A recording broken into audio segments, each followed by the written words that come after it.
Welcome to County Report This Week. I'm Sonia Burke. Thank you for joining us.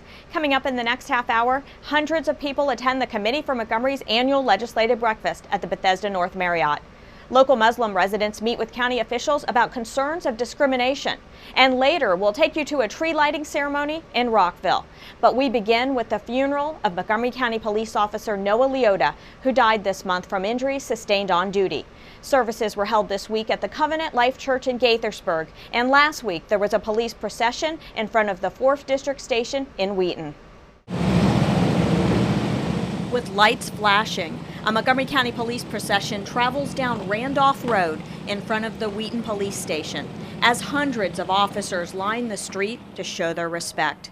These officers are mourning the loss of their colleague, Patrol Officer Noah Liotta, who was just 24 years old when he was struck by a car and fatally injured while he was trying to keep the county's streets safe from drunk drivers. The residents of this county lost a great cop. Exactly the kind of police officer that you want patrolling your streets. Officer Liotta attended Sherwood High School and Montgomery College. He interned with the police department before he was hired in 2013. He was assigned to the 4th District Station in Wheaton. He showed an unbelievable dedication to public service, to wanting to keep his community safe. The night he was struck, Officer Liotta was working as a member of the annual Holiday Alcohol Task Force, and his death has outraged the chief. This officer was killed serving the public, trying to prevent the exact crime that killed him. We have not been able to reach the driver involved in this fatal collision. Officer Liotta is remembered as an exemplary officer who had a passion for serving the community. This county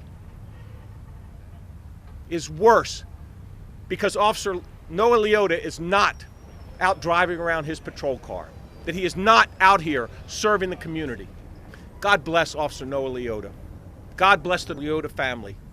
God bless the Montgomery County Police Department. It's an event that attracts the who's who of Montgomery County. The Committee for Montgomery held its annual legislative breakfast this week, and the panel discussion included some leaders from around the region.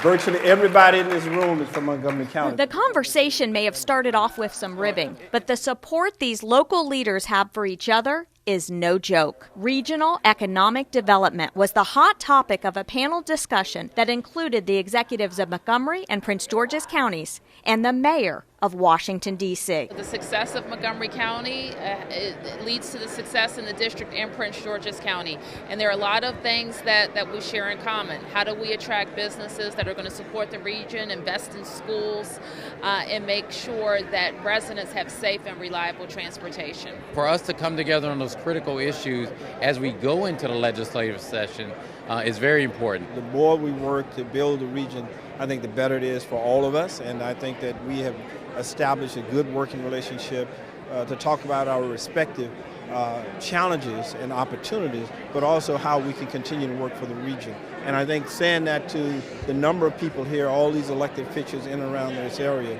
I think is very helpful. In the crowd, over 800 people, including many business leaders, community activists, school officials, and politicians. Other topics discussed included affordable housing, job growth, the Purple Line, the Metro, and the FBI. I like the conversation about locating FBI in Prince George's. We all support that. And there will be lots of employees who live in Montgomery who will take the Purple Line to the FBI headquarters if it locates there. So really we need to work more closely together as a region. We've been so competitive for way too long, and now we have to put that competitiveness aside and move into collaboration to grow our entire regional economy. We sell ourselves as a region, and it's important for us to admit it. It's definitely exactly what we need more of. I mean, we often have Maryland state leaders here, which is terrific, but to see the mayor of D.C. and the Prince George's executive here at the same time talking about the shared priorities we have for education, transportation, economic development, that's exactly what we need to be doing, especially vis-a-vis the competition we have with Northern Virginia. Having those kinds of relationships, having us talk at both the executive level and at the council level and working together is going to be the future to push this region ahead. Also at this event, the Committee for Montgomery outlined its legislative priorities, which include increasing voter turnout, education, economic development, and new transit systems such as the Quarter Cities Transitway, as well as long-term I-270 improvements. The Maryland General Assembly begins its 2016 session on January 13th. Just 1 week earlier, local business and political leaders gathered for the 15th annual Minority Legislative Breakfast. MyMC Media's Willie Inman reports. Here at the 15th annual Minority Legislative Breakfast, business leaders discuss key issues with elected officials. The goal of this gathering is to make sure that we, the three minority communities, are engaged, actively participating, contributing to make this country, make this state, make our county even a better place for all of us. The Legislative Breakfast is a meeting hosted by the African American Chamber of Commerce, Hispanic Chamber of Commerce, and the Asian Political Alliance. It presents an opportunity for members to talk and share their interest. Diversity was at the top of the agenda this year. And there are a few unique challenges we are often facing, such as racial prejudice, language barrier, and cultural differences. And we are here today to have that conversation, to ask for your support. Getting together to discuss these issues is also important to local leaders. These days, in a time of such strife and misbehavior about terrorist threats and the like, it's really an important statement of how Montgomery County comes together and how we work together as a community. Everyone at this breakfast has been long involved in county issues, has contributed mightily to our success, and is really part of the fabric that makes us really great. We've had a new conversation about race that's kind of broken open in the country. We've done that a few times over the last few years. That conversation always seems to close back up again. I think that this time it is broken open, wide open, in a way that is not going to close. Leaders committed to working harder to promote diversity and opportunities for minorities in Montgomery County. A lot of times we may approach them different because we're looking at different ethnicities. And so we all respect each other's differences and our commonalities, and we work well. For County Report this week, I'm Willie James Inman. Coming up on County Report this week, there's a new grocery store along Rockville Pike, and officials say it's the largest of its kind in Montgomery County. And new towing restrictions are in effect. Stay with us. County Report this week is coming right back. In Montgomery County, we have a goal to reduce waste and recycle 70% of all waste by 2020. By recycling and reducing waste, we save natural resources and make our community even better. So recycle at home, work, school, everywhere, and keep recycling going. For more information, call the Montgomery County, Maryland Division of Solid Waste Services at 311 or visit montgomerycountymd.gov/recycling. Keep it going. Recycle more now. This message brought to you by FEMA. Home fires occur most often in winter. Keep anything that can catch fire at least 3 feet from heating equipment. And never use an oven to heat your home. Stay in the kitchen when frying, grilling, or broiling food. Turn space heaters off when you leave the room or go to bed. Make sure all vents are clear of snow and ice to allow carbon monoxide to vent outside. Have your furnace, heating system, and chimneys serviced each year by a qualified professional. Learn more at www.usfa.fema.gov. Did you know there are more than 10,000 county government phone numbers? But there's only one number you need to remember for non-emergency calls, 311. MC311 is Montgomery County government's online telephone information system. Need information? Have a problem or complaint? Trying to locate a county government facility? Call 311. The call center is open Monday through Friday, 7 a.m. to 7 p.m. The website is available 24 hours a day, 7 days a week.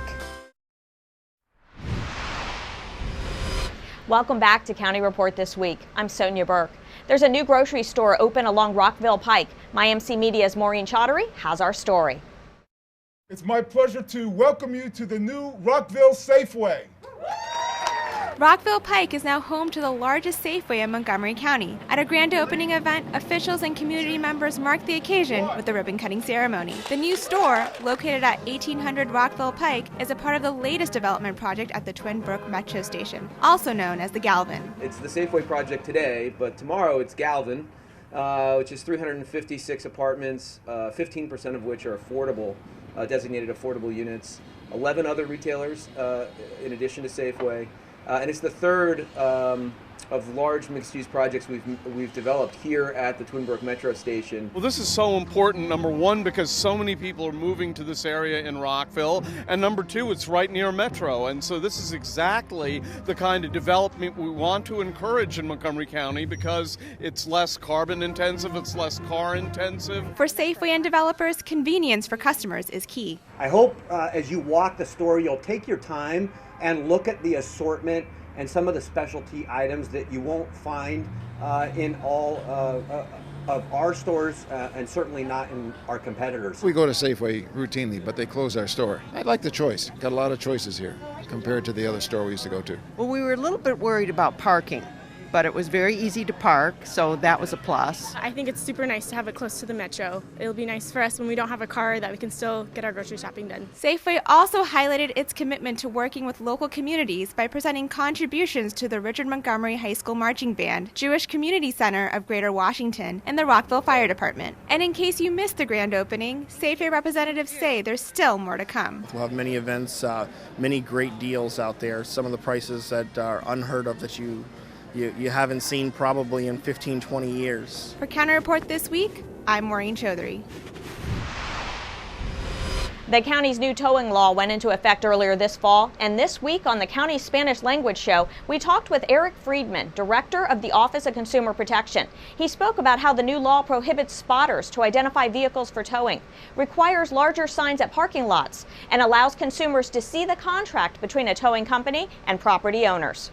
And another requirement is the owner of the parking lot has to authorize each particular vehicle to be towed, except during the middle of the night between 2 a.m. and 8 a.m. So they have to say that they want each vehicle towed. This is not a hunting license. Towers are not allowed to do spotting or patrol towing where they just run around looking for what they think is a violation. They have to be responding to a parking problem that the owner of the parking lot has requested they tow a vehicle. This law is designed to address overly aggressive and predatory towing practices. The Office of Consumer Protection asserts that an average of 5,000 vehicles were being towed monthly in the county. Council members passed this new legislation over the summer, and Executive Leggett signed it into law. During the holiday season, the Washington Regional Alcohol Program is offering a free cab ride service for drivers who have been drinking. Tom Pogue tells us more about Sober Ride in this week's Transportation Update. Hi, I'm Tom Pogue, a Community Relations Manager for the Department of Transportation. Here's an update for Montgomery County. This season, don't let a holiday celebration become a tragedy. Every year, more than 400 people are injured in alcohol-related collisions in Montgomery County. If you're drinking, designate a driver. If anyone in your party has had too much to drink, see that they get a ride home with someone sober or call them a taxi.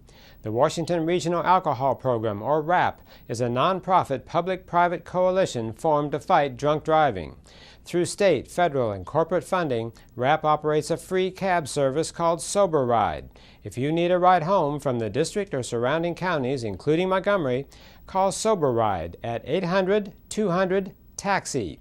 Sober Ride will give you a free ride home up to a $30 fare. Since 1993, Sober Ride has provided 50,000 free cab rides to impaired drivers. For more information on taxi service in Montgomery County, go to our website at montgomerycountymd.gov. We're working to keep your holidays safe. Local Muslim residents spoke out at a recent community meeting with county officials about concerns in their community following recent terrorist attacks. MyMC Media's Maureen Chaudhary has more. Local Muslims are speaking out against discrimination and bullying in schools. In my school, my family came, I've came. We said so many things, they don't do anything. And we talked to administrators countless times. They talk, but that doesn't change anything. They call me a snitch and then they say more things. And things just progress and they get worse and worse as I tell them. The young man who spoke, the last one, when he said he only gets the comfort from the Muslim community because nothing out there for him at his school and that there's no support. This is very sad. This is really a very poor decision in our public schools. They don't have the support that our kids need. Representatives from Montgomery County's Human Rights Committee hosted this special meeting in light of recent terrorist attacks. It is in our best interest as a community to always be aware of the concerns of all of our residents who make up Montgomery County. Community members of other faiths also showed up to the meeting to find out about resources they can access. I think everybody kind of has a sensation of helplessness, and it's transforming into, what can I do now? What can I do today? Do I know a Muslim woman I can go to the grocery store with so she doesn't feel afraid? Other topics of concern included distrust between the community and law enforcement, as well as combating stereotypes portrayed by the media. Donald Trump got so many minutes on the air for a foolish comments that he made. Yet, he was covered fully. The media has a certain perspective, and we need to change it. I don't have that relationship of complete dependence and trust with the police, and I think that the police needs to step up. And the conversation isn't over. We're going back and first of all be able then to translate what we actually heard tonight from the tape, get all those questions down. We're hoping within 30 days to be back here and share that response with the community. For County Report this week, I'm Maureen Chaudhary. Coming up on County Report this week, we'll take you to the Executives Ball, which raises money for the arts. Stay right there. County Report this week is coming right back.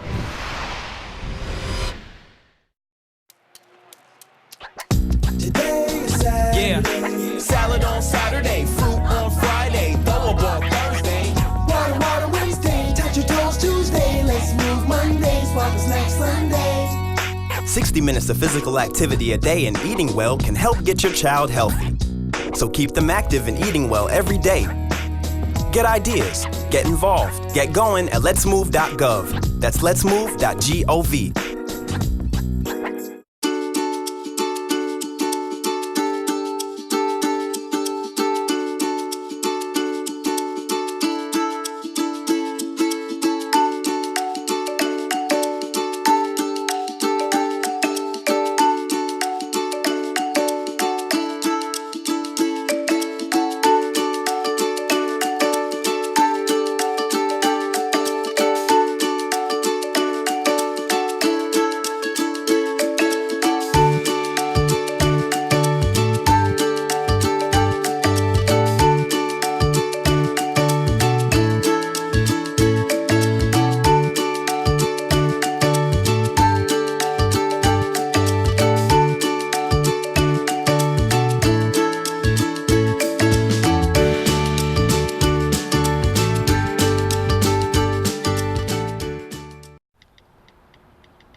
Welcome back to County Report this week. I'm Sonia Burke.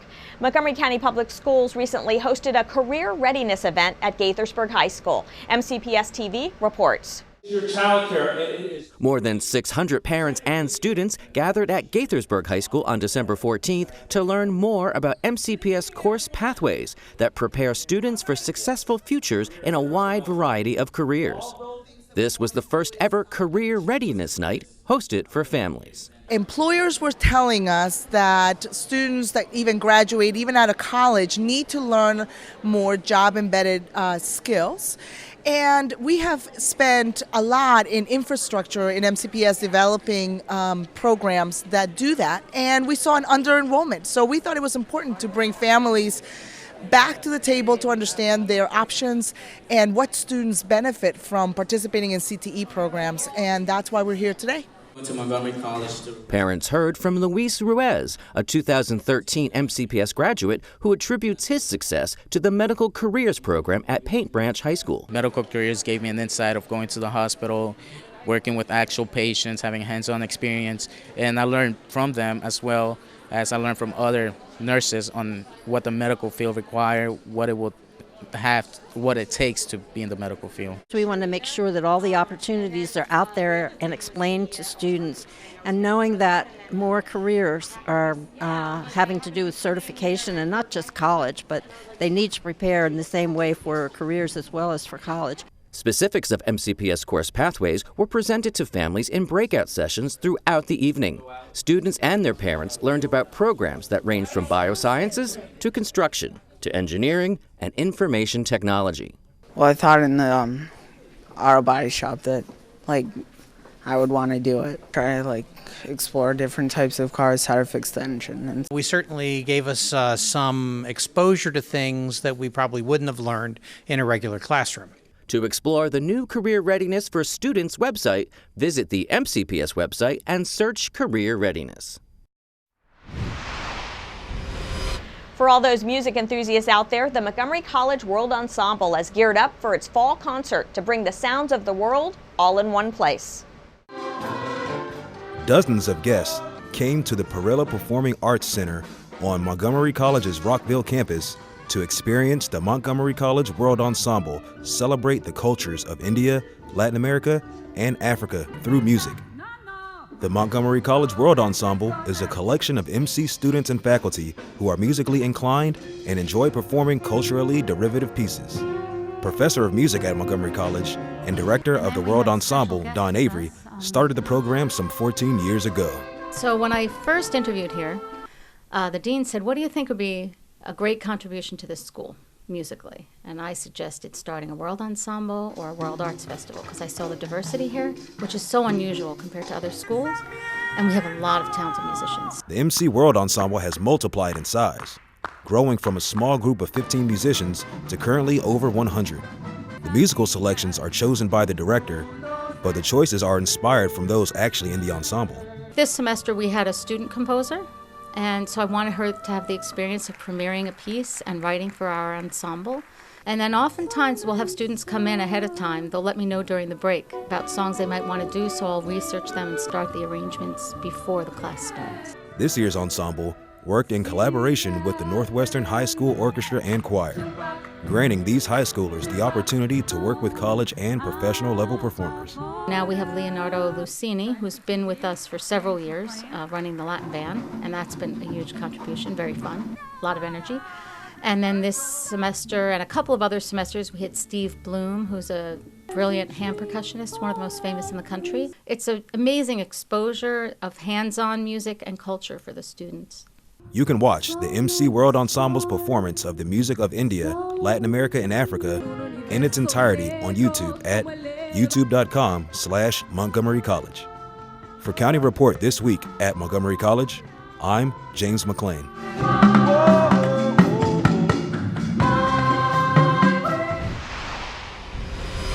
The theme of this year's Executive Ball was One Enchanted Evening, and that theme aptly describes this creative event that brings hundreds of people together to raise money for the arts. Take a look. It is important for us to keep in mind that this is in fact a fundraiser. We want to ensure that we have the resources that are coming from the private sector to match what we're doing on the governmental side, to make certain that we continue to enhance the arts and humanities in Montgomery County. It's our 30th anniversary, celebrating really the spirit of humanity and of the people who live here, the opportunities that folks have to express themselves in art, in music, in dance, in every format is symbolized in the people here today. The arts are so very important for all of us. Throughout Montgomery County and literally throughout the world, because truly it is the way that we can communicate with each other, whether we're actually speaking or whether we're not.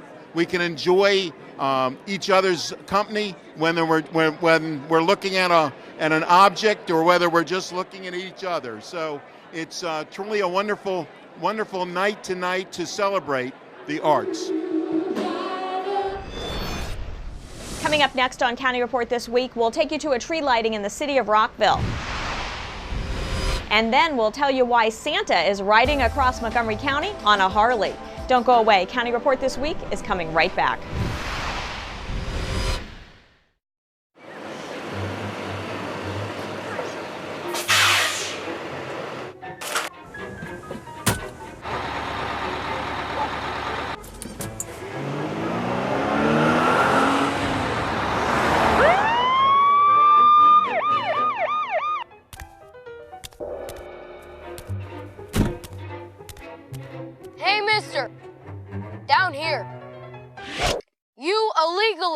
to stop school bus. I'm placing you in timeout. And this timeout means big fines and possible points on your license.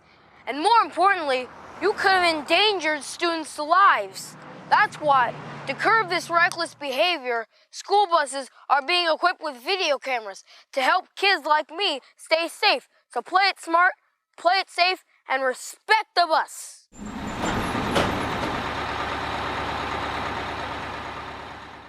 So, I'm kind of new here, but I've noticed a trend. My human does this funny thing where she goes around and gets all my toys, and then she hides them in that basket by the door. But it's always the same basket, and it's always in the same place. And then she acts so surprised when I find them, but, she's putting them in the same basket. Again. It's like, hello, that's where you put it last time. You were the worst at hide and go seek.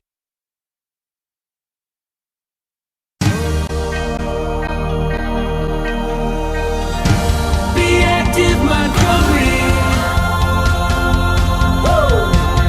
Be active, Montgomery. Be active, Montgomery.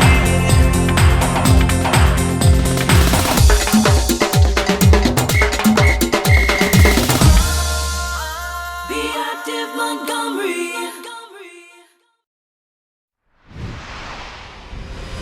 Welcome back to County Report This Week. I'm Sonia Burke. The holiday season is in full swing, and Rock 11 Now's Colby Ford had the chance to kick off the festivities in Rockville Town Square with the annual lighting of the holiday tree. I'm Colby Ford here in Rockville Town Center, where the holiday season officially kicks off with the lighting of this tree behind me. 3, 2, 1. The holiday season officially got underway in Rockville with festive music and even a visit from Old St. Nick and Mrs. Claus. Folks from around the city came to carry on family customs and to make more memories that will last a lifetime. He's actually born on Christmas Eve, so it's really special for us. We just came down here to celebrate, to take a picture with him, since last time we took a picture he wasn't born yet, so yeah, it's really special for us. Well, holiday season means family, and it means special occasions, and introducing her to new traditions and everything like that. It is also the season of giving, and the city wanted to make sure that no one is forgotten during this time of year. I love this time of year, and I think Town Center just does it up right. This is a great opportunity for the city. We're partnering again with Manna Food, and everybody hopefully bringing food to give. This is when people tend to think about others, and Rockville has the Rockville Holiday Drive, and just everybody please give, and give generously. We prepared food items and dropped those items off, which is, a way to give back, and so we're very thankful that we can do that. And it's not too late to take part in Rockville's Holiday Drive. You can donate canned food, $20 Target and/or Giant gift cards, and toys by December 31st. For more information on how you can help this season, just call Rockville's Community Service Department at 240-314-8310. So why not make Rockville Town Square a part of your holiday tradition? With ice skating, shopping, and all the great restaurants, you're sure to find something to make your season bright. Did you see him? Santa was spotted riding a Harley across Montgomery County the week before Christmas as part of the Montgomery County Police Department's annual Santa ride. The guy in the red suit had a police escort as he collected gift bags and donations for the Children's Inn at NIH. Santa's motorcycle journey began in Germantown and included stops in Gaithersburg, Olney, Silver Spring, and Bethesda. As you can see from this stop in Olney, Mrs. Claus was along for the ride. With that, we close this edition of County Report This Week. Remember to like us on Facebook and to join us again at this time every week for a look at what's going on inside Montgomery County. I'm Sonia Burke. Thank you for watching.